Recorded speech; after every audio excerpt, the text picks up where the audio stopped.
آندھرا پردیش میں ڈیزل کی قلت، گوداوری ڈسٹرکٹ اور نارتھ آندھرا میں پیٹرول پمپس بند ہونے لگے۔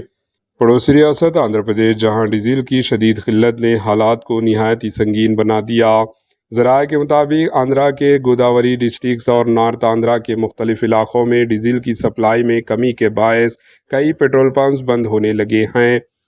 آئل کمپنیوں کی جانب سے سپلائی کم کیے جانے کے بعد فیول کی دستیابی بری طرح متاثر ہوئی، جس کا براہ راست اثر زرعی شعبے پر بھی پڑ رہا ہے۔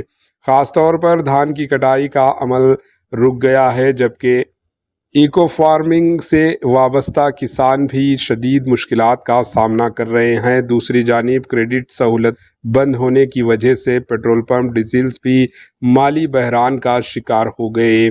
عوام اور کسانوں نے حکومت سے اپیل کی ہے کہ فوری طور پر ڈیزل کی سپلائی بحال کی جائے تاکہ زرعی سرگرمیاں دوبارہ معمول پر آ سکیں۔ فی الحال سب کی نظریں حکومتی اقدامات پر ٹکی ہوئی ہے۔ کیا حکومت اس بحران پر قابو پا سکے گی، یہ دیکھنا باقی ہے۔ Bureau report, H news.